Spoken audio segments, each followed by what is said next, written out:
issues overall. Second, the homestead exemption, which I'm sure that you've all heard about, but is still not implemented like the majority of the council insisted they would when they ran for office. And last, I'll talk about Code Next, because that's the rewrite process that the city is going through. I see heads nodding, so it seems like most people are kind of familiar with a lot of the issues. So I'll just do a brief overview, and y'all feel free to interrupt me or just chime in afterwards, and I'm happy to answer any other questions that you might have. So that I'm proud of to be the fiscal conservative. I feel like I am a broken record sometimes at City Hall, because it seems like every council meeting there are more and more issues or more things that we're spending money on unnecessarily, and then we get to budget season, and we're up. The city of Austin is limited to an 8% year-over-year increase by the state of Texas, and the city is reaching that limit every single year, which is crazy. On top of basically 10% appraisals going up 10% every single year. So, long story short, the pace is completely unsustainable. Your property taxes will double in 9 years in Austin. And even though we're at a time with unprecedented growth in the city, we have more new revenue than ever before from new development, new permitting fees, new sales taxes, etc. We are still continuing to turn back to the taxpayers for more and more money. And actually, this year it's gotten so bad that the city manager is having to use recession time tactics, that she's asked every department to submit 1% in cuts from their department. I mean, that's unheard of. It's great, but it's only so that we can stay under the 8% max. I mean, they're not going to actually reduce anything that they're not otherwise required to reduce under existing city law. But I mean, that's how out of control it is. That we're in times of unprecedented growth, and we're having to use You're in recession. favor of the state to cap that to Yes, 4 or 5%. absolutely. And you mentioned that state bill. It was SB2 during regular session, and are we talking about the same? Yeah. The Now it's like rate bill? SB1, I think. Yeah, now it's SB1. So I kind of broke from the Texas Municipal League line of thinking to stand up for taxpayers, and I don't think that it's the state legislature's job to protect their local elected officials. I think that it's their job to protect the taxpayers and to protect the people who elected them. So I absolutely think that the state of Texas has a vested interest in making sure that the low tax, reasonable regulatory environment that has led to so much prosperity for the state is not undermined by an affordability crisis that is brought on by local governments.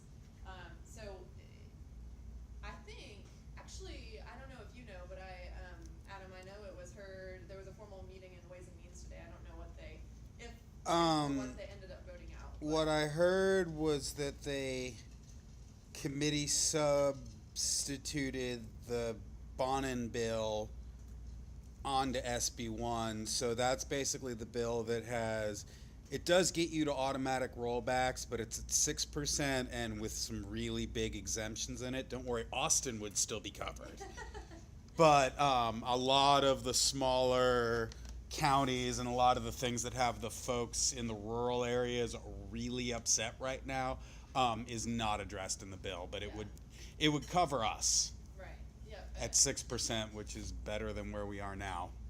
Yeah. Well, I'm going to keep my fingers crossed that legislation is passed, and people were really surprised to see that Lee Leffingwell, the most recent Austin mayor, testified in favor of that bill in the Senate, which is just such a testament to how out of control the city has gotten. It is really not a partisan issue. It is really about we need to be pragmatic, and we need to make sure that we have financial sustainable path for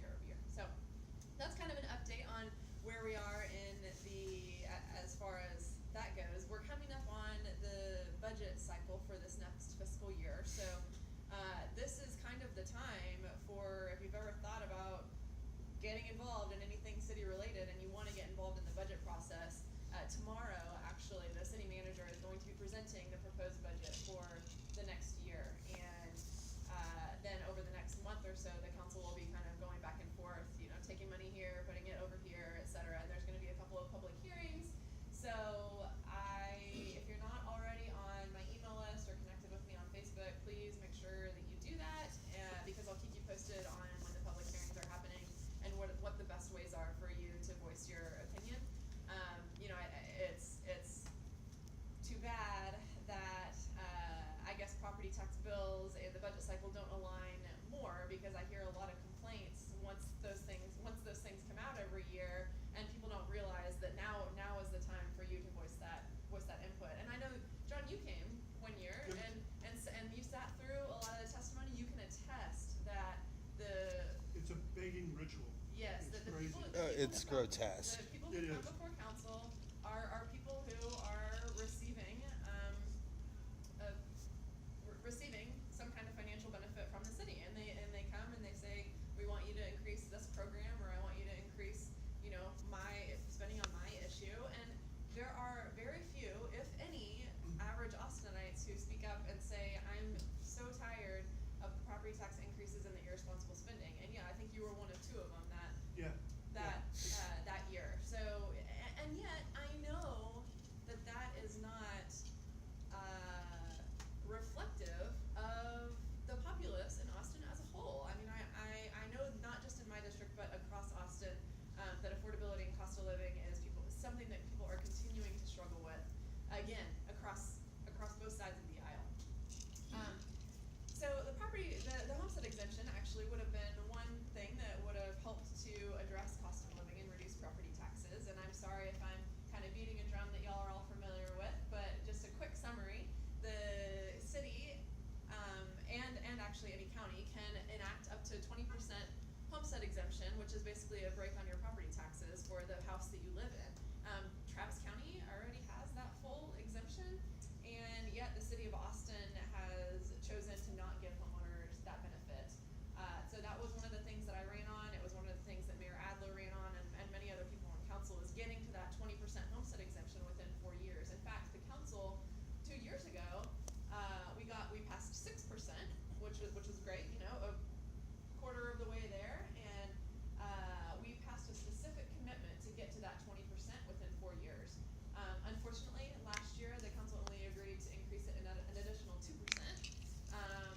And this year I couldn't find enough co-sponsors to even put it on the agenda, so I couldn't get 3 other council members to agree to even put it on the agenda for it to be discussed. So here we are 3 years later. We're less than half of the way there. We have an 8% exemption, so that's something. I've made progress, and I feel like that's something tangible that you know, I can bring back to, again, my district and the people of Austin. But there's still a lot of progress to be made, and my hope is that with council making such a specific commitment on that one issue, that there will be enough of an outcry from their constituents and the voters that we eventually have to make good on it. The last thing, yeah, go ahead. Well, they considering they made a 4-year commitment on it, isn't next year an election year? Yes. Yes. What happened then? Yes, exactly. Well, the last thing that I just wanted to touch on briefly was Code Next. It's a rewrite of our land development code. And has anybody in here tried to, I don't know, add a bedroom to their house, remodel, build anything in the city? It's a nightmare. It's a bureaucratic mess. It's expensive. It's confusing. And my hope is that this process will streamline it, and ultimately be able to increase our housing supply in the city, which will reduce the pressure on having so much demand and not enough supply to meet that demand, and ultimately kind of balance out housing prices. A lot of you probably know that I'm also a realtor, so I kind of see this firsthand in the market as well. You know, I have clients who we in the real estate world, we say drive until you qualify, because as the central Austin has gotten more and more expensive, and the sub, we're expanding further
it's really incumbent upon you to do your homework and to be very educated about the people who are running. Speaking of elections, let's see, 5 seats will be up next November. So the same time that the governor is on the ballot, everybody in Austin will be voting for 5 new council seats, depending on where you live. And I think that my one piece of advice is don't feel like because your council member isn't up for re-election, or there's not a council member, or there's not someone running in your district that you feel like you can get excited about, don't let that stop you from supporting someone else in a different district that you can get excited about. And of course, I would love your support, but there's going to be other seats as well that, and if people really only focus on their district, I guess it dilutes your voice, and you still have power. Every person on council, even if they don't specifically represent you, they get a vote on the dais, and the bottom line is, you need 6 votes for anything to pass. So, all the help I can get would be appreciated. Those campaigns probably won't get started until next summer, but try to stay posted on it and get involved in it. Again, if you're not connected with me already on Facebook, please do it, because I try to keep people posted there. And I hope that my story is a little bit of an inspiration for some people out there. I know that there's lots of people who are stepping up to run for office, but I truly never thought that I wanted. I love politics and I love policy, but I was very happy to be behind the scenes, and always grateful that I didn't have to be the one standing up in front of people, public speaking and all of that. And that's not the path and plan that God had for me, and that's why I find myself here today. But just because you don't think it's something that you aspire to doesn't mean that it's not something that you might be called to do. So whether that's you or whether that's a neighbor or a friend who you think that would be a good public servant, we just need more good people in politics. That's just really all it comes down to. And man, local politics is so important because it impacts your pocketbook and your daily lives so much. And yet it's the thing that's easy, that really is easiest to get involved in. So I just would encourage you to take any opportunity that is presented to you and to support the people who you feel like are doing a good job. I would say start small, and for me, get elected to your HOA board. Usually you don't have to run, you just volunteer and you're on.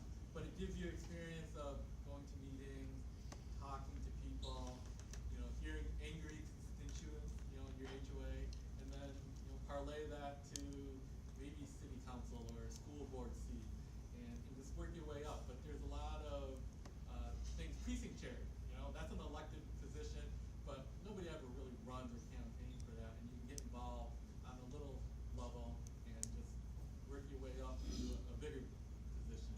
So sometimes I do too many of these little things. I can't focus on anything bigger, but there's a lot of opportunities for people to get involved. I think that's good advice. Yes. Okay. So how big a staff do you have? We have, each council member has 4 full-time employees, or at least the budget for full-time employees, and the mayor has, he has like 15. I don't know. It's packed in his office.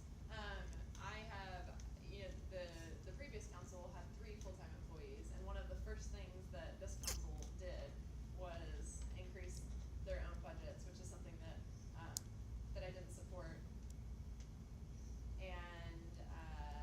And today I still, although I want to, I need the staff in order to do the best job that I can for my district, and I want everybody to be well compensated. I felt like it was important to do what I could to kind of practice what I preach and save the money where I can. And so every year I save anywhere from $30,000 to $50,000 to give back to the district. I tried, my first year I tried to give it back in the form of property taxes, but it came out to such a small amount that it wasn't worth it. So instead of just giving it back to the general fund, which was my only other option, I spent it in local parks and things like that. So this year we put a new water fountain in Circle C Park. We added a trailhead to one of the Greenbelt trailheads, things like that, little projects in the district that the city doesn't fund, but hopefully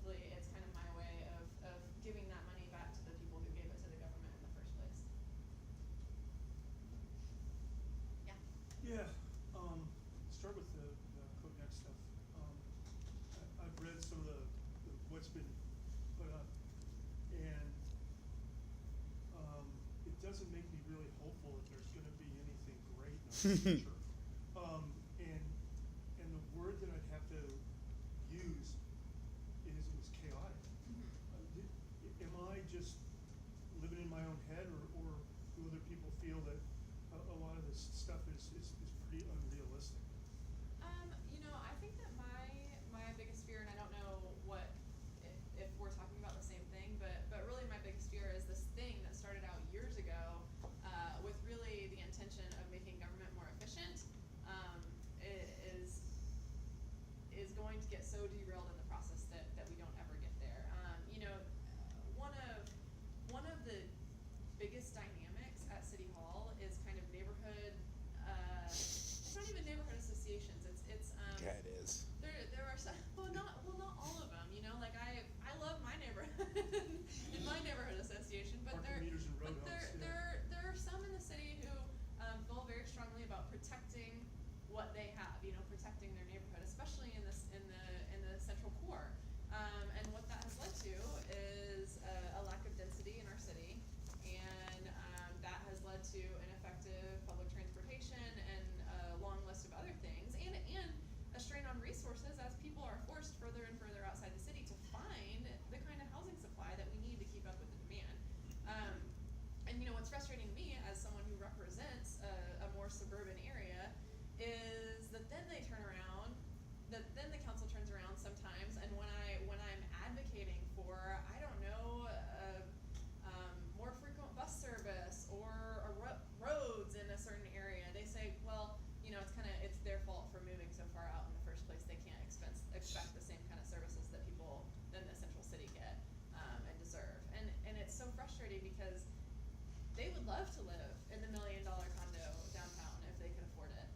But guess what? They can't. Or they have kids and they need to be in a good school district, or whatever the case may be. It's just this idea that kind of everybody should be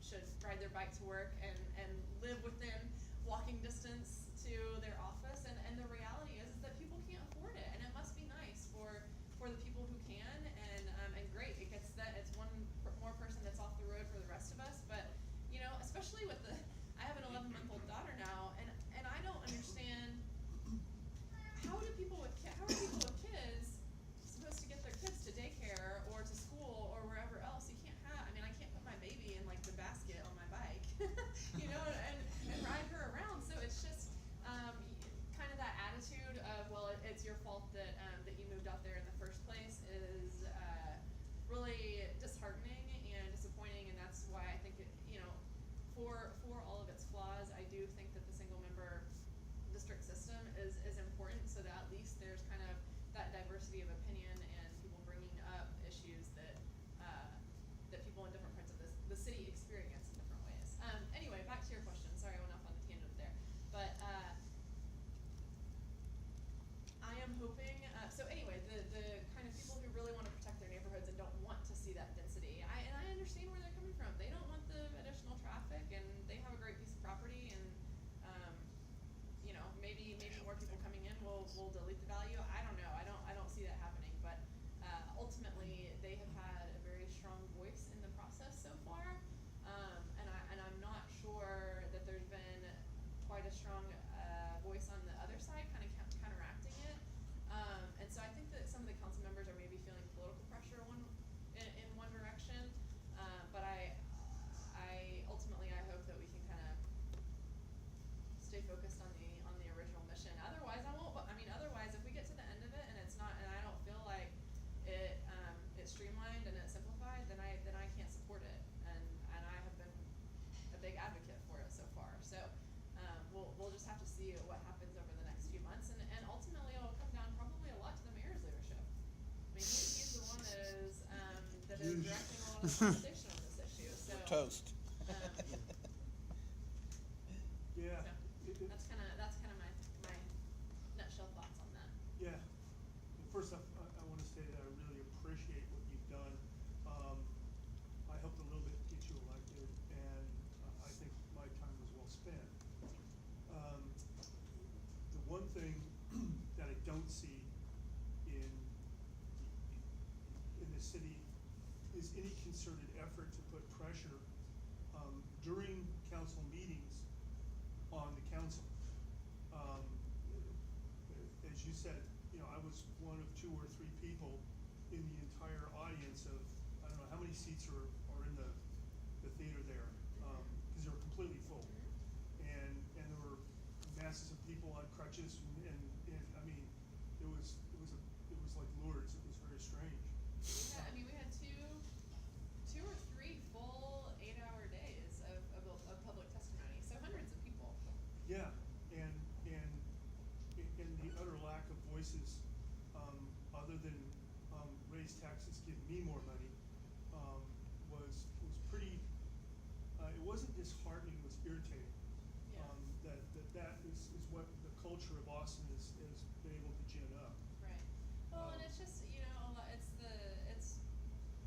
I think it's true in a lot of parts of life. The squeaky wheel gets the grease, and we have a system in Austin that really amplifies the voices of the squeaky wheels, because we have council meetings, you know, during the day on Thursdays, and a lot of times they go till 2 a.m.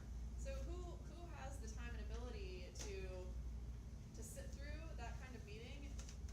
Not a lot of people in my district who have jobs and kids and all of those other things. So I oftentimes, and I've said this before, that it's really important for me and for the rest of the council to remember that we don't just represent the 10 people that are in the council chamber at that time advocating on one side of a particular issue. We represent our districts and the city as a whole, and there are a lot of people who are excluded from the process because of the way that it's set up. And that's just kind of what it's really difficult.